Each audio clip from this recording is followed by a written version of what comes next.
Hello guys, കണ്ണനും ബാബും നാട്ടിൽ നിന്ന് വന്നിട്ടോ. അവരെന്നെ രാവിലെ പണിക്ക് പോകുമ്പോൾ യാത്രയാക്കാൻ വേണ്ടി നിൽക്കുകയാണേ. ഇതാ ഈ മോളെ കണ്ടില്ലേ, ഈ മോൾക്ക് ചുമയും ജലദോഷം കയറ്റുന്ന ഹോസ്പിറ്റലിൽ കാണിക്കണം പറഞ്ഞ് രാവിലെ വിളിച്ചിട്ടുണ്ടായിരുന്നു കേട്ടോ. ഇത് നമ്മുടെ കൂട്ടുകാരൻ്റെ മകൾ തന്നെയായിരുന്നു. അപ്പോൾ അവർ ഹോസ്പിറ്റലിൽ കാണിച്ചിട്ട് നേരെ ഞാൻ വേഗം വീട്ടിലേക്ക് വന്നിട്ടോ.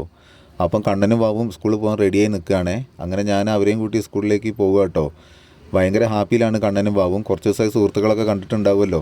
അങ്ങനെ അവരൊക്കെ കാണിക്കാൻ വേണ്ടി നല്ല ഉടുപ്പും പുതിയ പാദസരവും കാര്യങ്ങളൊക്കെ വാങ്ങിയിട്ടുണ്ടായിരുന്നു കേട്ടോ നാട്ടിൽ നിന്ന് അവർ. അങ്ങനെ ഞങ്ങൾ ഓട്ടോറിക്ഷയിൽ കയറിയിട്ടോ. ഓട്ടോറിക്ഷ കയറിയപ്പോൾ അവർ അമ്മയ്ക്ക് ടാറ്റൊക്കെ കൊടുത്ത് നല്ല ഹാപ്പിയിലാണ് കേട്ടോ കണ്ണനും ബാബു ഇരിക്കുന്നത്. അങ്ങനെ ഞങ്ങൾ ഓട്ടോറിക്ഷ കയറിയിരുന്ന് ഞങ്ങൾ രണ്ടാളും കൂടി ഒരു ഫോട്ടോ എടുക്കാൻ നിന്നപ്പോൾ അതിൽ കണ്ണൻ കുടുങ്ങിയില്ലായിരുന്നു കേട്ടോ. അങ്ങനെ അവർ സ്കൂളിലെത്തി. സ്കൂളിൽ നിന്ന് ഓട്ടോറിക്ഷയിൽ നിന്ന് ഇറങ്ങി അവർ പോകുന്നു കേട്ടോ. അങ്ങനെ പോകുമ്പോൾ ഉമ്മയും ടാറ്റയൊക്കെ സാധാരണ പോലെ തന്നെ തരുന്നുണ്ടായിരുന്നു കേട്ടോ.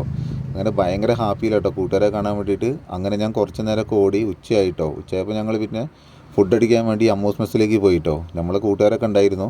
അങ്ങനെ ഞങ്ങളൊക്കെ അവിടുന്ന് ഫുഡൊക്കെ അടിച്ച് പിന്നെ എനിക്ക് അവിടുന്ന് അപ്പം തന്നെ ഒരു ഓർഡർ കിട്ടിയിട്ടോ, മേപ്പാടി പോകണം.